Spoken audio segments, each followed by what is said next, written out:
We have with us Mr. Daniel Goleman, who is a best-selling author, is a psychologist, is a science journalist. He's written several books which have been published in multiple languages across the world. He is best known perhaps for his work on emotional intelligence, which also happens to be celebrating its 25th anniversary this year. Welcome to the event, sir. Thank you. It's a pleasure to be here, even if it's at a distance. And let me add that I have a new introduction to that 25th anniversary edition of Emotional Intelligence, where I'm updating my thinking, particularly my own model and research on emotional intelligence is all there, because many people are using the old book, but that's a little dated now. I've been working on this since then. And thank you for mentioning it. We look forward to it. Daniel, the current crisis has obviously, schooled us on the need to revisit our emotional core, our emotional center, whether it is from an intelligence perspective or just rediscovering what we are after. And what are some of your thoughts out of your own experience and through the work that you've been doing in the last 7-8 months on how the pandemic is affecting people, and what are some of the key takeaways on using the principles of emotional intelligence to deal with it? Well, it's interesting. Just this morning, I spent time with a group of physicians who are, of course, right in the front line of COVID, talking to them about handling their own stress. But I think anyone who's paying attention is under great stress these days. And as I told the physicians, they quite agreed, it's a time to remember to manage our emotions and our relationships in a way where the current crisis is not going to do any permanent damage. There are 4 parts to my model of emotional intelligence: self-awareness, using that awareness to manage yourself well. And by this, I mean, manage your emotional state. And then to tune into other people, empathize, know what they're feeling, and then through your relationship, help them get through this time and stay effective. And I just saw some research that says that leaders who are able to empathize and be present to their own direct reports and create a kind of a safe space, an emotional safety zone, get the best efforts out of their own people. So it's important to realize that you as a leader are an active ingredient, not just in your own managing your stress, but also in how the people you lead handle their distress. Right. And, this is also a time of crisis where leaders need to take some really tough decisions and communicate those. And like you said, the importance of empathy and compassion, of course, it's important in action, but more so important in the communication of those actions. And what are some of these sort of things you find great leaders and great corporations doing in this environment? Yes, it's important for a leader who's making tough calls and particularly letting people go, which is happening more and more, sadly, during these times. You have to remember that everyone who stays is paying attention to how you let people go. You talk about empathy and compassion. I think a leader needs to exhibit it, to not just say, you're gone, but I care about what happens to you. We'll do outplacement, we'll do whatever we can to help you with a soft landing. This is a hard decision for me. It's important to share that. And it's not something I enjoy doing. It's something I have to do out of fiscal responsibility, whatever it may be.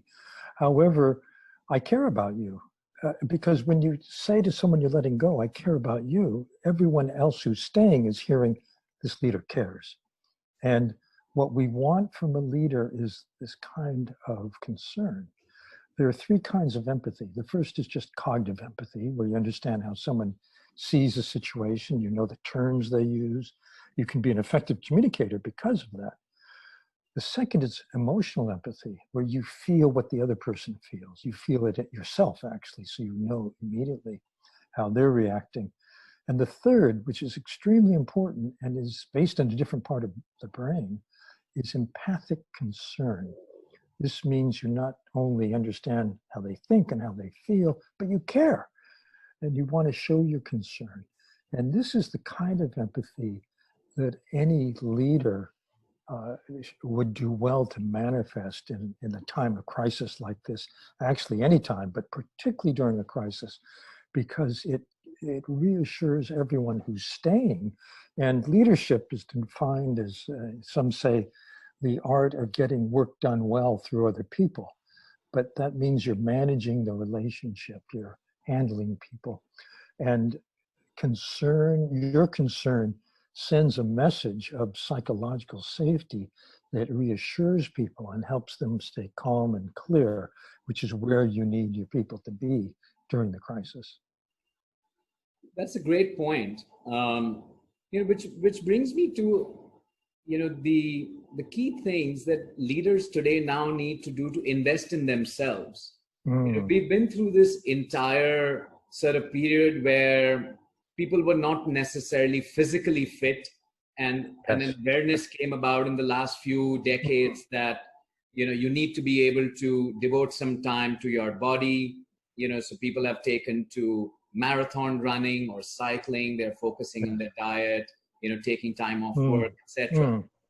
But of late, what we do see across the world, and certainly true for senior leaders across the board, is not enough investment up here on the brain and the mind. That's right. Right? That's right. And, and it's a little counterintuitive, because we know that stress and anxiety can impact your decision making, right? We know that leaders can get prone to hubris. They can get prone to, the power of that position can actually alter your decision making ability, right? So then why is it, Daniel, that we don't see enough actual dollar investments that organizations need to make in making sure that those very minds or brains that they are paying top dollar for to steer those organizations towards greater success, take care of employees, shareholders, other stakeholders, why are they not investing in the brain and mind of these individuals? Yes, because I think it's a little counterintuitive, but actually, if you look at the science and if you think about it, it makes terrific sense. I remember a book written, it was a business autobiography by the former CEO of Intel, who talked about 2 times in the history of that company they might have gone out of business. One, they were blindsided. It's a chip company, a processor company. During the day of the laptop, when that was ascendant, everyone had a sticker Intel inside. They made the processors. But he said there was a time when we didn't see that our competitors were making chips cheaper. We were in the chip business, and we could have gone out of business if we didn't happen to have a more sophisticated, complicated processor division, which is now our main company. And another time we shipped a processor, a new one, that had a defect, and we had to go day and night to replace them. He said, if our top management had denied what was going on, if they had frozen, if they had panicked, we would not be here today. And the COVID presents another business crisis for everyone.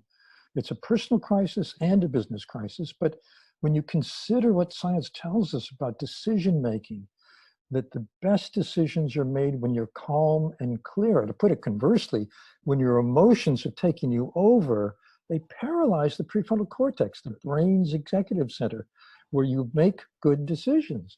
So you and your top team need to be able to stay calm, stay clear, have that clarity that allows you to take in information fully, process it deeply, and respond most flexibly. You can't do that if you're gripped by anxiety.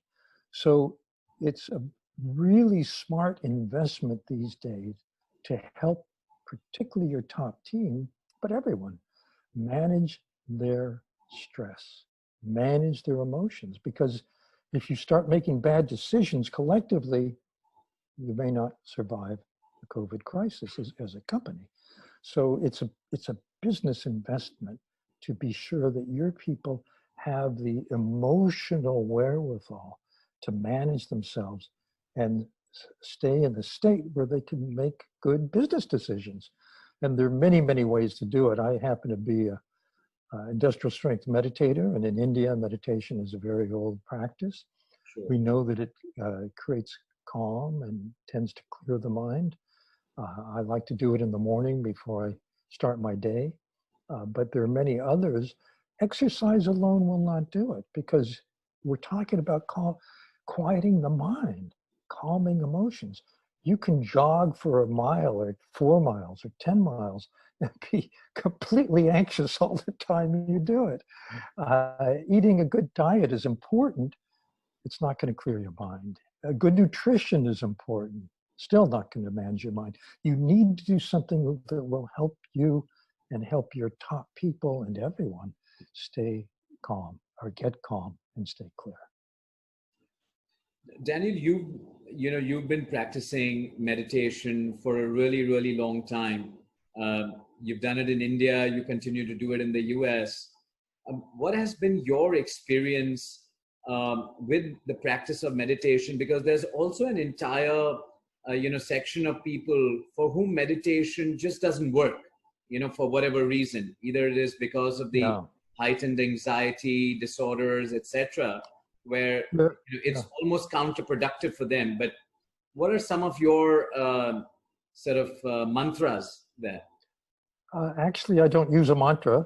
Okay. I do a different kind of meditation. I began with a mantra. I think, I've just published a book. It's called Altered Traits, or the Science of Meditation, reviewing the best studies of meditation. There's thousands now, scientific studies of meditation in peer-reviewed journals, and they show that whatever kind of meditation you do, if you practice it regularly, it does calm your body. It does tend to clear your mind. So you go on, if you go to work having done that, you go in a better state. That's a common finding among every kind of meditation practice. And I'm not talking about a ritual, offerings of whatever, but rather actual meditation where you work with your mind, you keep a point of focus. As your mind wanders, you bring it back. We find that strengthens neural circuitry for focus and for a more calm physiology. For people for whom that does not work, there are many kinds of what you might call in India pranayama. The science calls it controlled breathing. For example, you can take a deep breath into your belly so it expands, hold it as long as it's comfortable, and then let it out slowly. And if you do that 6 to 9 times, it turns out it shifts your physiology from the fight or flight anxiety response to the relaxed mode of being. And then you might do that before trying to meditate. But I do think that some kind of mind training, and I encourage people to explore, some kind of mind training is very helpful for managing stress today.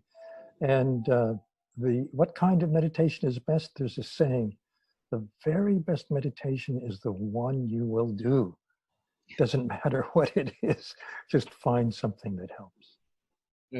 That's a great piece of advice, Daniel. And that brings us to the end of this session. Thank you so much for joining, and some great words of wisdom there. I hope that, corporates all over the world can take heed to your advice and invest in the emotional well-being of their employees, of their top leadership.